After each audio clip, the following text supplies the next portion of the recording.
Om Swastiastu. Titiang Ide Resi Bujangga Waisnawa Putra Sara Sri Satyajoti. Saking Gerie Buana Dharma Santi Sesetan dan Pasar.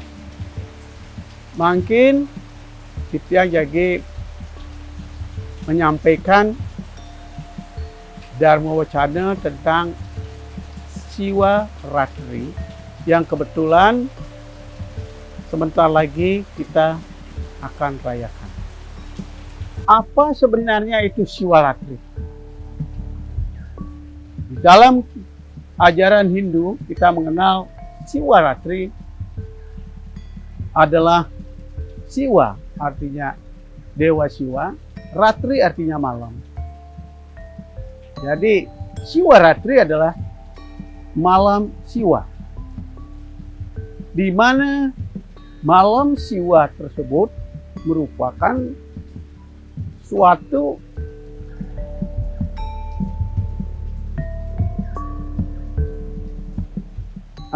yang disebut dengan suatu hari yang sangat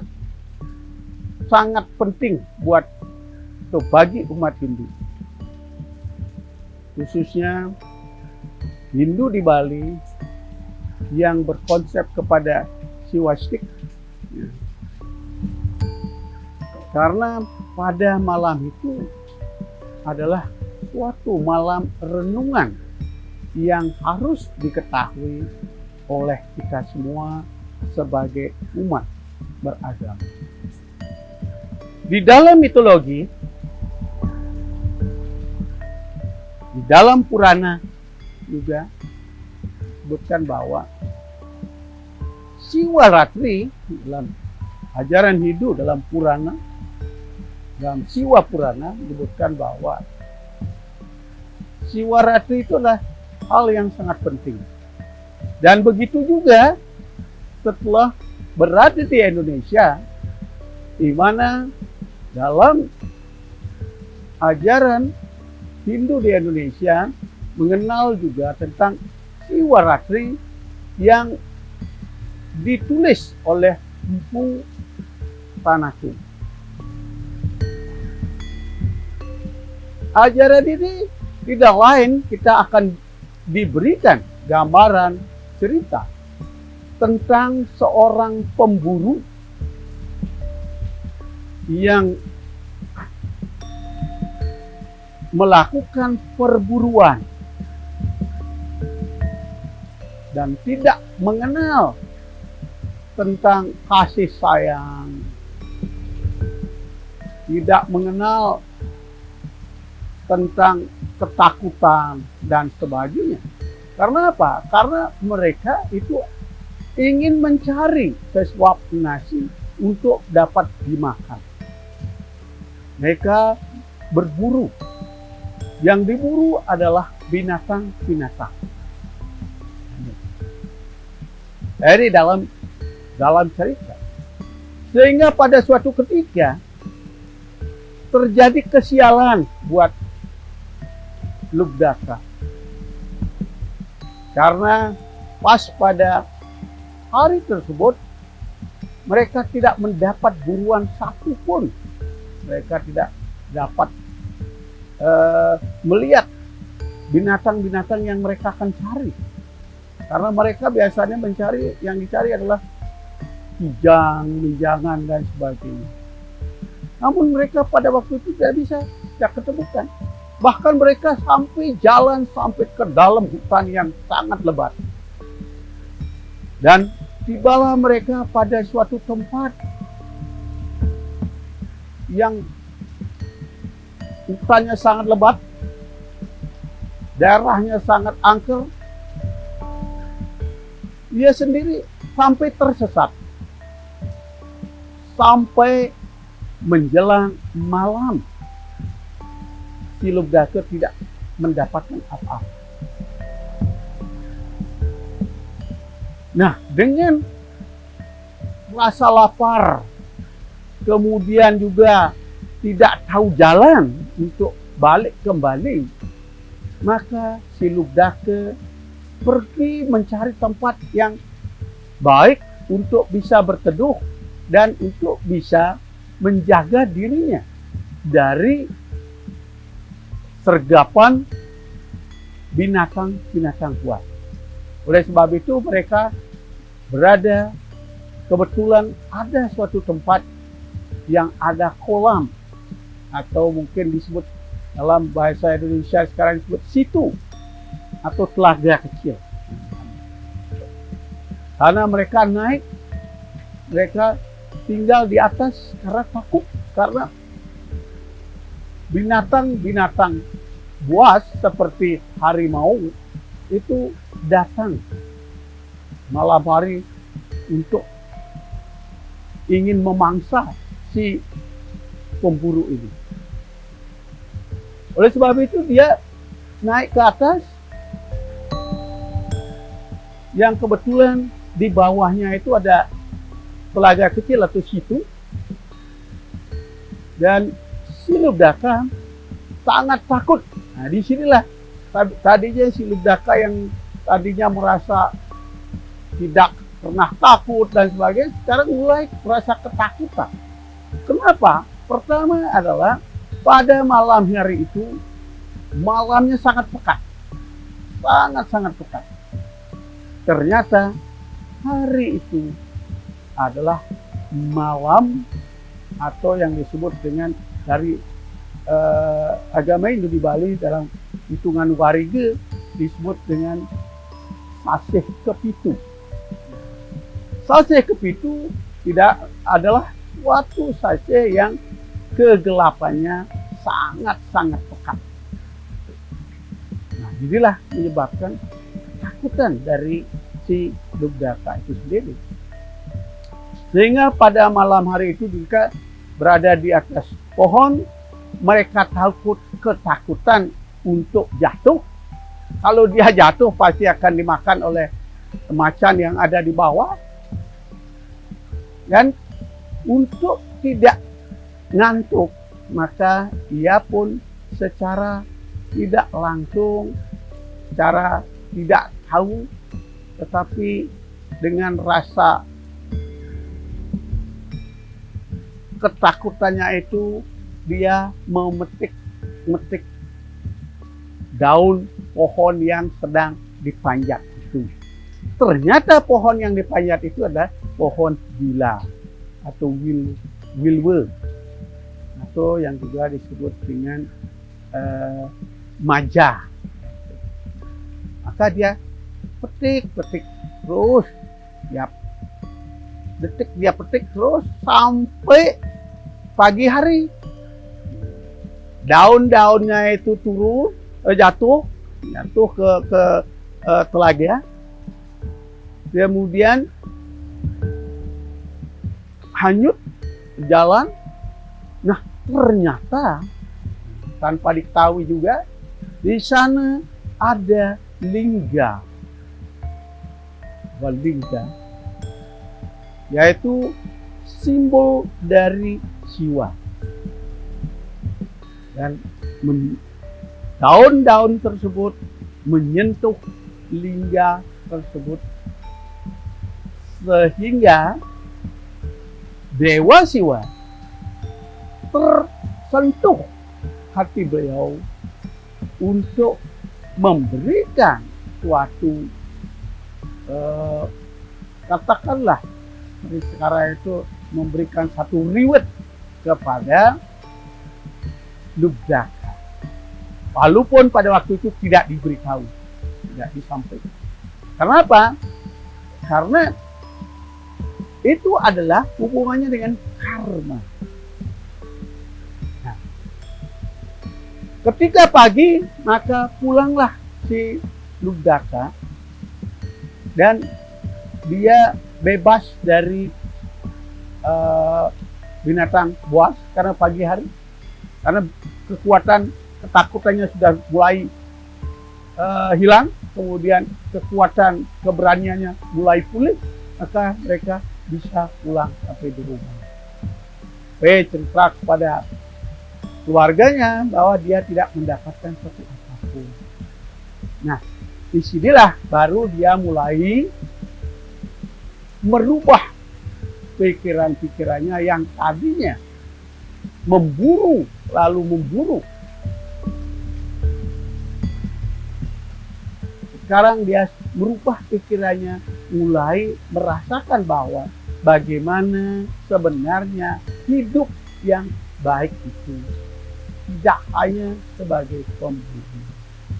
Nah, itulah sebabnya ketika Lubdaka meninggal, maka rohnya itu disambut oleh, tadinya disambut oleh bala tentaranya Yama Raja, tetapi dihadang oleh tentaranya Dewa Siwa. Dan terjadilah sedikit perebutan. Karena apa? Karena Dewa Yama mengatakan bahwa si Lubdaka ini adalah orang-orang yang berdosa karena dia membunuh dan sebagainya. Sedangkan Dewa Siwa mengatakan si Lubdaka adalah orang yang berjasa, sehingga dia dapat memberikan atau menjaga malam suci itu dengan ketenangan, kemudian dengan hati yang baik, sehingga malam Siwa Ratri itu, malam Siwa itu berjalan dengan baik. Itu. Nah, apa sebenarnya esensi daripada perayaan Siwa Ratri ini? Apakah Siwa Ratri itu akan berguna hanya karena kita melek dalam sehari atau bagaimana? Sebenarnya menurut Resi sendiri, Siwa Ratri adalah bermaksud untuk memelekkan atau menyadarkan diri kita sendiri dalam kehidupan kita. Karena selama setahun kita berjalan terus lama-lama itu terjadi suatu hal yang dalam diri kita itu yang menyebabkan kita itu lupa kepada segala. Kita lupa kepada kehidupan masyarakat. Kita lupa kepada Tuhan kita sendiri. Kita lupa kepada keluarga. Kita lupa kepada hal-hal yang berhubungan dengan etika, sopan santun. Kemudian juga kita lupa dengan apa yang disebut dengan keharmonisan hidup. Begitu juga kita lupa kepada hal-hal yang berhubungan dengan sosial, kemasyarakatan. Nah, oleh sebab itulah kita perlu jagre, atau kita perlu bangun, atau kita perlu melek. Melek, jagre, bangun itu sama. Nah, ini yang kita bangunkan bukan kita bangun hanya bangun dalam artian mata melek, tapi mata batin kita pun juga harus bangun. Semua harus bangun. Karena kita sebenarnya di sini banyak hal-hal yang kita lihat bahwa kita sebenarnya lupa kepada hal-hal tersebut. Kita gelap atau tidur pada hal-hal tersebut. Karena apa? Karena kita terlalu memikirkan diri kita sendiri. Apalagi orang-orang yang punya kedudukan tinggi, punya ilmu yang tinggi, punya kekayaan yang tinggi atau yang banyak, punya kekuasaan dan sebagainya, mereka akan merasakan bahwa segala sesuatu adalah ada pada dirinya sendiri. Dia lupa dengan yang lain. Dia lupa dengan yang lain. Sehingga jangan kita salahkan bahwa Corona 19 yang menyebabkan kita di seluruh dunia menjadi lumpuh di sekarang. Itu karena apa? Karena kita lupa kepada segala sesuatu yang berhubungan dengan kasih sayang. Hubungan dengan kasih sayang. Bayangkan sekarang, mana kita lihat sekarang, orang-orang pintar justru yang kena. Orang-orang yang berpendidikan, orang yang yang berpangkat tinggi, orang yang kaya, itu banyak yang kena sekarang. Kalau dulu orang penyakit misalnya malaria, orang akan mengatakan bahwa rumahnya tidak bagus, pasti kena malaria. Atau orang yang kena DB, rumahnya kurang bersih. Nah itu. Jadi orang-orang kaya jarang kena. Tetapi sekarang kita lihat secara kenyataan bahwa yang pintar justru banyak yang kena. Yang merasa dirinya bersih justru banyak yang kena. Kenapa? Percaya atau tidak bahwa ini adalah konsep karma. Konsep karma.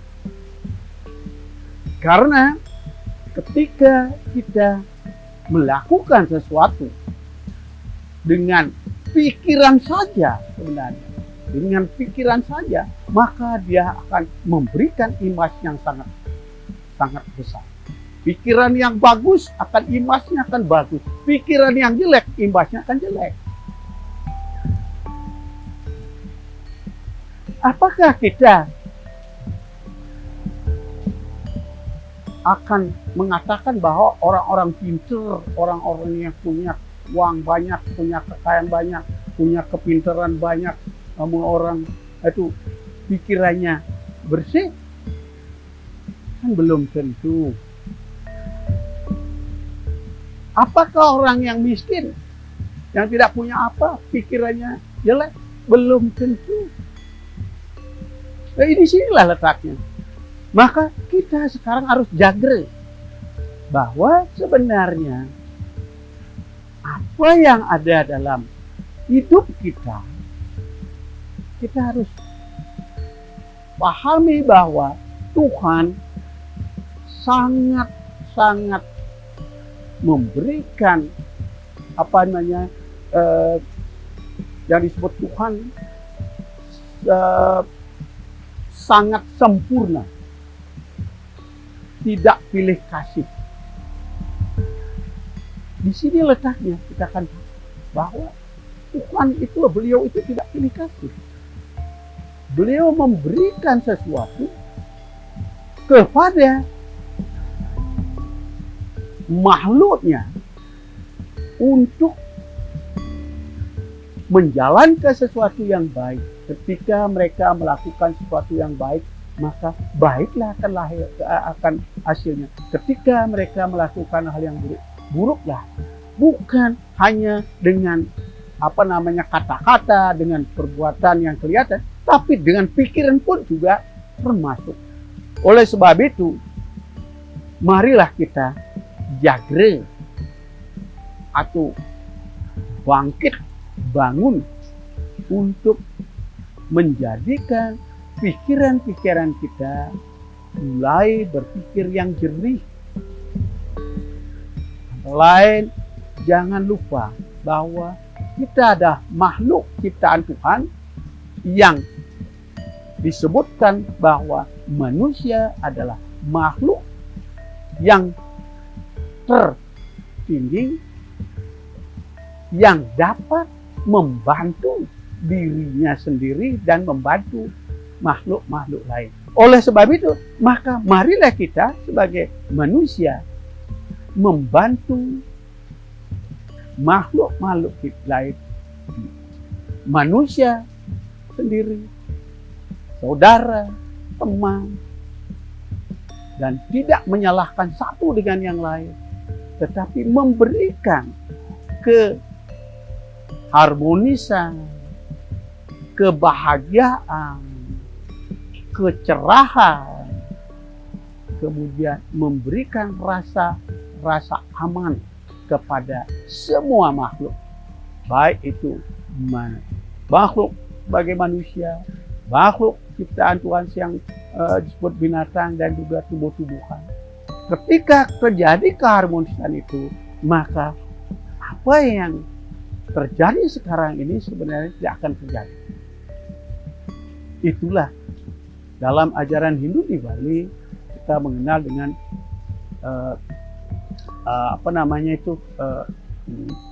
Trihita Karana.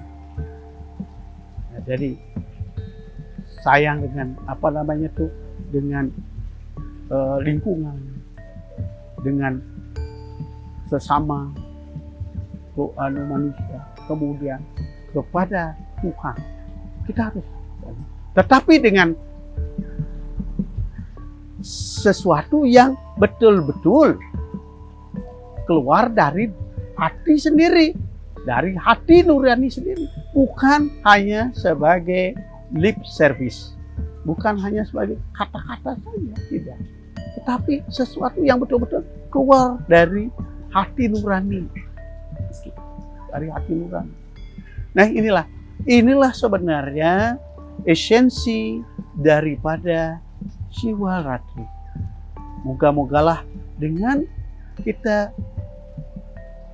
ingat Jagre dan mengerti tentang arti daripada Shivaratri itu, maka Corona 19 itu bisa berangsur-angsur hilang atau jauh dari kehidupan kita di sini, dan kita bisa hidup dengan tenang seperti semula. Demikian yang sampaikan. Om Santi Santi Santi Om. Ya.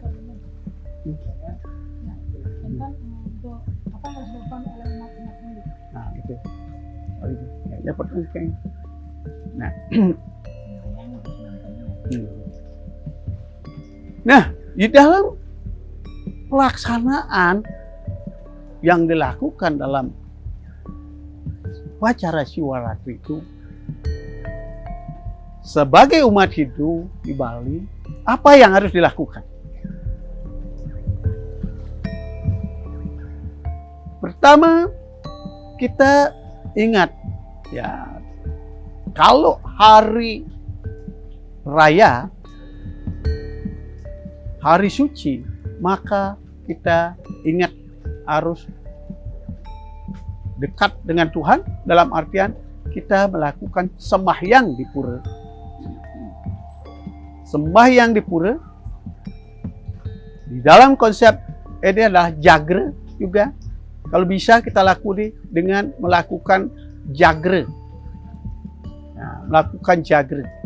Tetapi Jagrenya bukan main ceki, bukan main domino, main HP, bukan.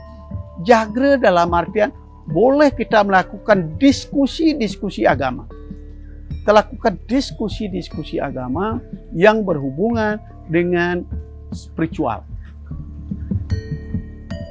Kemudian juga di dalam upacara itu ada suatu, kalau tempat bersama banyak orang, maka kita biasanya melakukan upacara dengan melakukan sembahyang dengan upacara sederhana, yaitu yang melakukan dengan yang disebut dengan Sayut Shivaratri. Sayut Shivaratri itu Itu biasanya 1 dulang, kemudian dilengkapi dengan daun bile. Daun bile. Dan itu kita persembahkan dulu kepada Ida Sang Hyang Widiwasa. Kemudian kita biasanya pada pertengahan malam hari kita natap sayut itu memiliki arti fungsi bahwa Ida Sang Hyang Widiwasa, Tuhan Yang Maha Kuasa, memberikan anugerah kepada kita supaya kehidupan kita ke depan mendapat kebahagiaan. Tuh. Dan biasanya besok paginya kita melakukan upacara, yaitu mandi suci. Mandi suci. Sehingga ini adalah simbol daripada kebersihan rohani dan jasmani. Jadi semua harus bersih. Bukan hanya pikiran saja, tetapi jiwa, badan kita juga bersih. Sehingga semuanya bisa berjalan dengan baik. Nah, yang perlu yang sampaikan di sini bahwa janganlah menganggap bahwa malam Siwaratri itu akan mendapatkan atau hanya dengan melek semalam akan mendapat atau menghilangkan dosa-dosa. Tetapi itu akan bisa dapat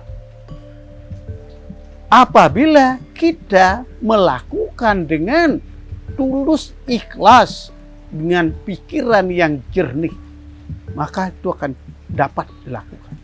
Tetapi tidak akan didapatkan apabila kita hanya melek, bergadang, dan melakukan sesuatu yang tidak baik, pikiran yang tidak baik, maka hal itu mustahil akan didapat.